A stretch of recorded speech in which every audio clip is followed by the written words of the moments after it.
আমার ব্যাগ দাও। বহির্গমন গেট থেকে বের হওয়ার আগেই ইমামা পেছন ফিরে গর্জন করে তাকে বলে। সালার শান্তভাবে তার হাতে ব্যাগ ধরিয়ে দেয়। ট্যাক্সিতে বসার আগ পর্যন্ত দুজনের মাঝে কোনো কথা হলো না। ইমামা পুরো রাস্তা জানালা দিয়ে বাইরে তাকিয়ে রইল। সালারও তাকে ডাকার চেষ্টা করল না। এই মুহূর্তে তার রাগ ঠান্ডা হওয়ার জন্য কথা না বলাই ঠিক মনে হয়। সালার এখন বাসায় ফিরে সিকান্দার উসমান ও তৈয়বার প্রতিক্রিয়া সম্পর্কে ভাবতে লাগল। এখন পরবর্তী বজ্রপাত তাদের উপর হতে যাচ্ছে।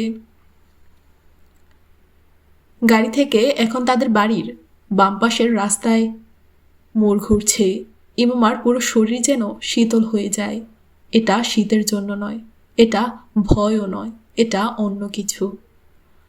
9 বছর পর সে তার বাড়ি, এই রাস্তা আর এই মোড়কে দেখছে। তার ঠোঁট কাঁপতে লাগে, চোখ ভিজতে শুরু করলো। সালারের প্রতি সমস্ত রাগ, সমস্ত ক্ষোভ যেন ধোঁয়া হয়ে বাতাসে মিলিয়ে যেতে লাগে। এটা কি আনন্দ নাকি অন্য কিছু? কি এটা যা সে গাড়িটি তার বাড়ির দিকে এগোতে দেখে অনুভব করলো? তার বাড়ির গেট সালারের বাসার গেট থেকে একটু দূরে। সে এতটুকু অনুমান করতে পারল গেটটি বন্ধ, তবে বাড়ির বাইরের বাতি জ্বলছে। গাড়ির হর্নের শব্দে গার্ড বাইরে তাকালো। তারপর সে গার্ডরুম থেকে বেরিয়ে গেট খুলে দিল। সালার ততক্ষণে গাড়ি থেকে নেমে ডিক্কি থেকে ব্যাগ বের করছে। ইম্মা এবার তার ব্যাগ নিজেই নিতে পিড়ি করল না। গার্ড তাদের জিনিসপত্র নেওয়ার চেষ্টা করল না, কারণ সে জানে সালার নিজের জিনিস নিজেই বহন করতে অভ্যস্ত। কিন্তু সে সালার সাথে আগত মেয়েটির দিকে তাকিয়ে অবাক চোখে আগ্রহী হয়ে তাকিয়ে রইল। যে মেয়েটি গেট থেকে ভেতরে আসা পর্যন্ত প্রতিবেশী বাসার দিকে পাগলের মতো দেখতে দেখতে হেঁটে চলছে, যাদের সাথে বহু বছর ধরে সিকান্দার উসমানের যোগাযোগ বন্ধ। কুয়াশা সত্ত্বেও ইমামা হাসিম বাড়ির ওপরের তলার কিছু বেডরুমের জানালা দিয়ে আগত আলো দেখতে পাচ্ছে। তার বেডরুমেও আলো জ্বলছে। এখন হয়তো ওখানে অন্য কেউ থাকে, ওয়াসিম কিংবা সাদ, অথবা তার কোনো ভাতিজা বা ভাতিজি। ইমা চোখে বর্ষণরত ঢল মুছতে মুছতে ওই জানালাগুলোতে যেন কোনো ছায়া, কারো স্পষ্ট অবয়ব খোঁজার চেষ্টা করছে। ভেতরে যাই। ইমা তার বাহুতে সালারের নরম ছোঁয়া অনুভব করে। সে চোখ কচলাতে কচলাতে মাথা নাড়িয়ে সামনে পা বাড়ায়। সে জানে ইমা কাঁদছে, কিন্তু সে তাকে কাঁদতে বাধা দিল না। সে কেবল তার হাত নিজের হাতে মুড়ে নিল। সিকান্দার উসমান তখন লাউঞ্জে ফোনে কোনো বন্ধুর সঙ্গে খোশগল্প করতে করতে তৈয়বার জন্য অপেক্ষা করছিলেন। তৈয়বা তখন কিছু একটা আনতে বেডরুমে গিয়েছিল। সিকান্দার যদি অফিস থেকে ফিরতে দেরি না হতো, তাহলে তারা দুই স্বামী স্ত্রী এখন কোনো ইফতার অথবা ডিনার পার্টিতে থাকতেন। ফিরতে দেরি হওয়ায় যেতে পারেননি। লাউঞ্জে সবার আগে ওনার সাথেই ইমামার দেখা হলো। কোনো ভূত দেখলেও সিকান্দার উসমানের এমন অবস্থা হতো না যা এই মুহূর্তে তাদের দুজনকে দেখে হচ্ছে। তিনি ফোনে কথা বলতে ভুলে গেলেন। জব্বার, আমি তোমাকে পরে ফোন করছি। উনি বসা থেকে দাঁড়াতে দাঁড়াতে ওনার বন্ধুকে বলে কল কেটে দিলেন। এই মুহূর্তে সালারের প্রতি তিনি যা অনুভব করছেন তা প্রকাশের জন্য রাগ শব্দটি অত্যন্ত তুচ্ছ। তিনি লাহোরে গিয়েও এই বোকাচন্দ্রকে ইমামাকে নিয়ে ইসলামাবাদ আসতে নিষেধ করে এসেছেন। এমনকি বিগত কয়েকদিন ধরে ফোনে প্রতিটি কথার পরেই এই কথাটি মনে করিয়ে দিয়েছেন। আর সেও প্রতিবার অনুগত্যের সহিত ওকে বলে এসেছে। এই আনুগত্য ওনার তখন পছন্দ হয়নি, আর না পছন্দ হয়েছিল এত সরলভাবে ওকে বলা। ওনার ষষ্ঠ ইন্দ্রিয় ওনাকে এ ব্যাপারে সংকেত দিচ্ছিল। সালার বিগত কয়েক বছরে অনেক বদলে গিয়েছে, অসম্ভব অনুগত হয়ে গিয়েছে। ওনার সামনে মাথা নুইয়ে বসে থাকে। খুব কমই ওনার কোনো কথায় দ্বিমত পোষণ কিংবা আপত্তি করে, কিন্তু সে তো সালার সিকান্দার। এটি ওনার চতুর্থ সন্তান, যে সন্তানটি ঘুমালেও তিনি সতর্ক হয়ে থাকেন। শুধু সালার নয়, ইমামাও দূর থেকে সিকান্দার উসমানের চেহারার পরিবর্তন আজ করতে পারছিল। ডোন্ট ওয়ারি, চিন্তা করো না, পাপা আমাকে খানিক লজ্জা দিবে, কিন্তু তোমাকে কিছু বলবে না। দূর থেকে সিকান্দার উসমানের দিকে এগোতে এগোতে সে ইমামাকে মৃদু স্বরে বলে।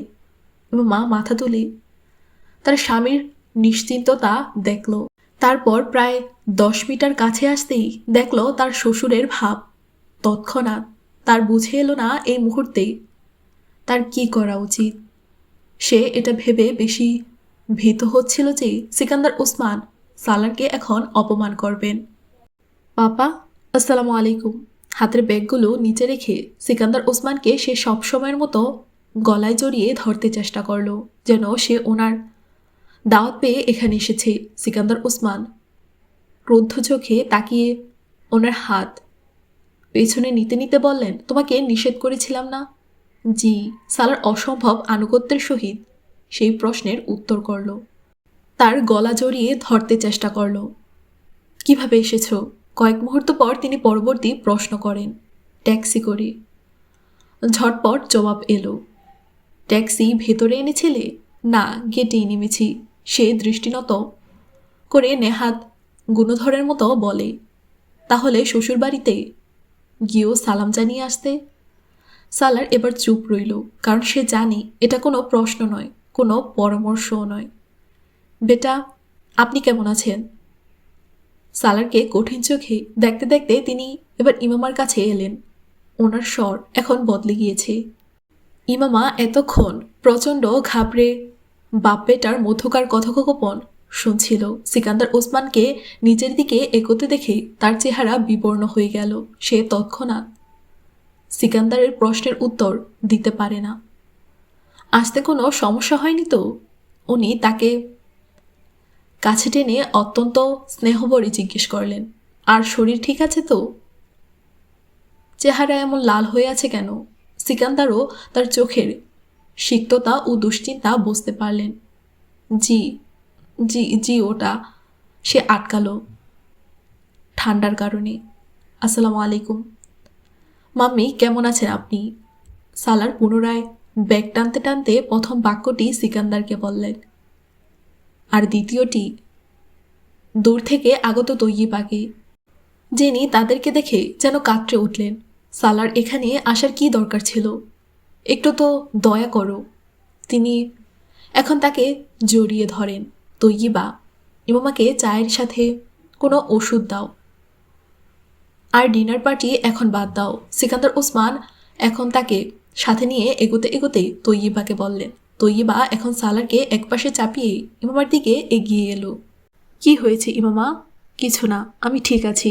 সে তৈয়িবার গলায় জড়াতে জড়াতে প্রতিরোধের ভঙ্গিতে বলল, আপনারা এখন ডিনার পার্টিতে যান, আমাদের নিয়ে ভাববেন না। বাসায় যা আছে আমরাও খেয়ে নেব। সালার সিকান্দার ওসমানকে বলল।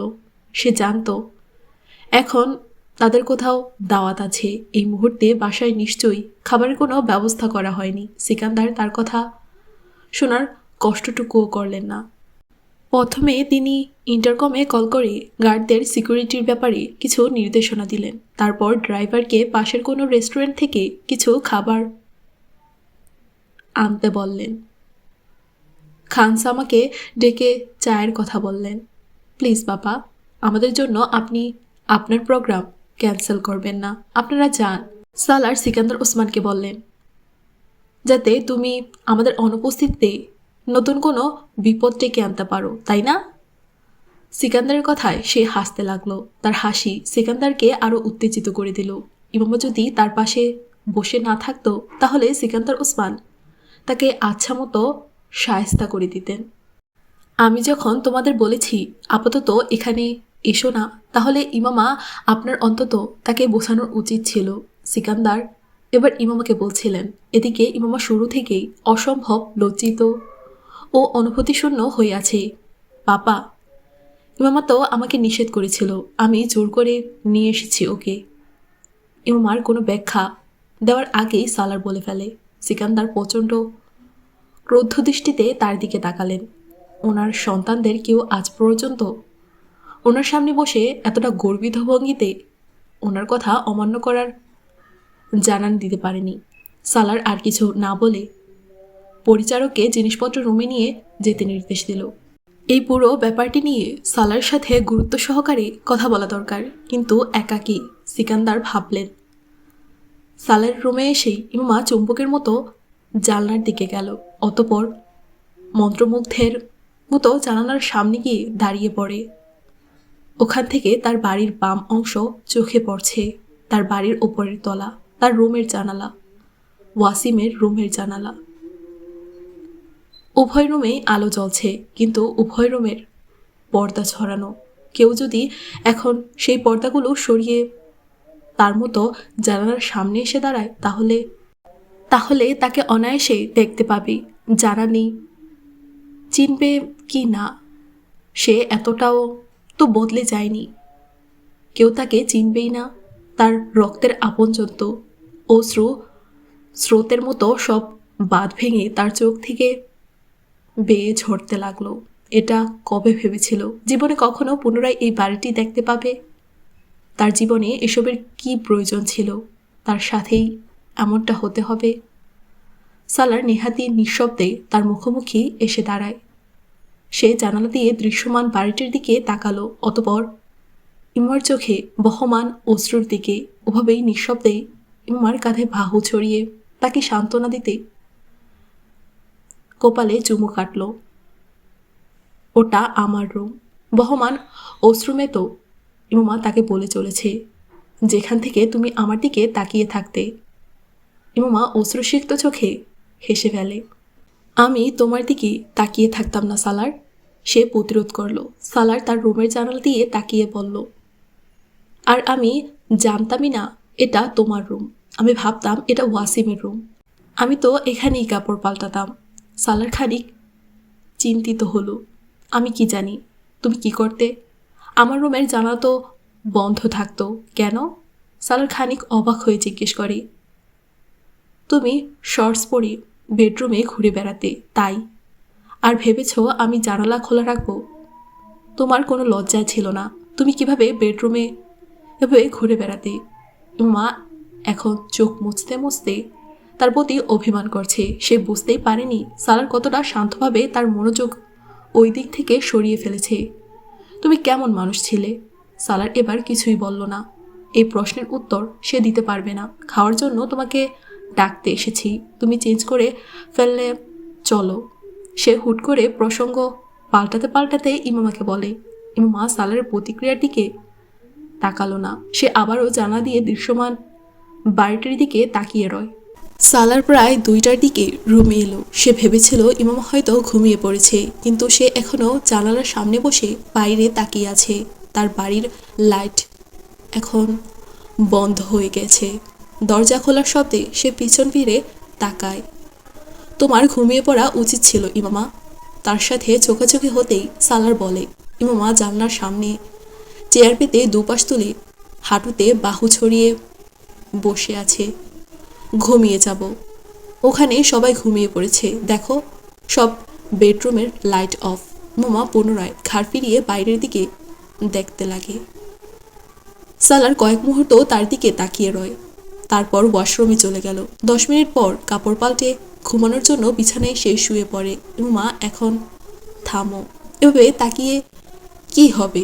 বিছানায় শুতে শুতে সে ইমামাকে বলে, আমি কখন বললাম যে কিছু হবে? তুমি ঘুমাও। তুমি ওখানে বসে থাকলে আমার ঘুম হবে না। কিন্তু আমি তো এখানেই বসে থাকবো, সে একগুঁয়ে ভঙ্গিতে বলে। তার একগুঁয়েমি সালারকে অবাক করে। তার দিকে কয়েক মিনিট তাকিয়ে থেকে সে বলল, ইমামা তুমি বিছানায় এসে শুলেও এখান থেকেও তোমার বাড়ি দেখা যায়। সালার পুনরায় চেষ্টা করে। এখান থেকে অনেক কাছে। সালার এবার কিছুই বলতে পারে না। ইমামার স্বরের বিদ্যমান কিছু একটা তার মনে দাগ কাটল। কয়েক গজের দূরত্বেও তার কাছে অনেক গুরুত্বপূর্ণ। ওটা শুধু তার বাড়ি নয়, কয়েক গজের নৈকট্যে তার কাছে অনেক কিছু। 9 বছর পর সে এই বাড়িটি দেখছে।